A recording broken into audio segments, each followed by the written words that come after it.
So that's what we call professional presence. But it's based on perception. And actually, it's just not one perception of you. There's actually 6 perceptions going on between each and every one of us. Who I think I am, who I believe you think I am, and then really who you think I am. And then from your side of the relationship, who you think you are, who you believe I think you are, and really who I think you are. So with a couple of hundred of us in the room, that's over 1,200 perceptions going on all at the same time, trying to figure out, you buying into this, going to make that adjustment. A lot of smoke and mirrors when it comes to perception. But that's what gives us a chance to create a culture, a climate where we work, or recreate it just in how we interact with each other.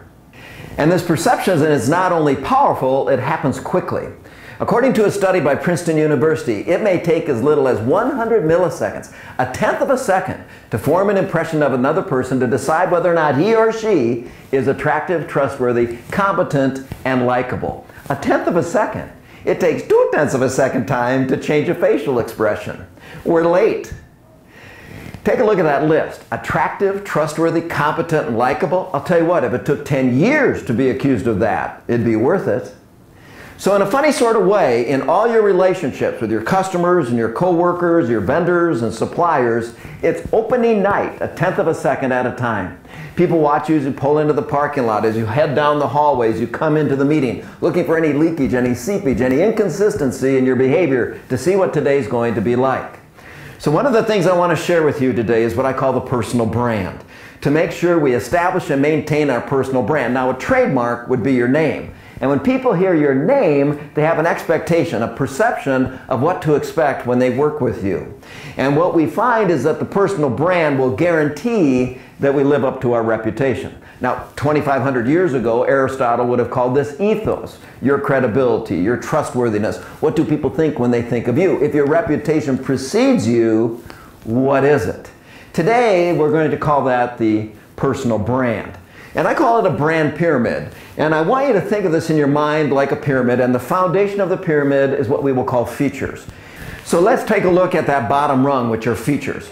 That would be resume information, work experience, educational background, any diploma, any sort of degree, any conference, any seminar, any workshop, any type of certifications that you've acquired. But it's what you know. You could take a test and prove it. Now the next level of the pyramid is what we call functional benefits. Because you know that, because you understand that, because you can do that, how does your team benefit? How does your department benefit? How does the organization benefit? Is it that you are quick at recognizing trends? Is it that you are able to solve problems? Is it that you're able to create a supportive communication environment so people openly and honestly share what they think and how they feel? But there's something that you deliver on a daily basis that is truly unique based upon your unique background. So features, resume information, the second level of the pyramid, the benefits of that. Then the third level of the pyramid is how do customers and coworkers and vendors and suppliers feel when they've interacted with you. It's one thing to leave a great first impression, but we have opportunities dozens of times throughout the day to leave positive, lasting impressions. So how does a customer feel when they see that email from you? Do they look forward to reading it, or do they dread it? How do your coworkers feel when they see your name on caller ID? And are they looking forward to the conversation, or do they let it go into voicemail? But what is the feeling that your customers, coworkers, vendors, and suppliers have after they've interacted with you? Over the phone, face-to-face, by email, or by text messaging, do they feel informed? Do they feel reassured? Do they feel valued? Do they feel important? But what's that lasting impression? How do people feel after they've worked with you?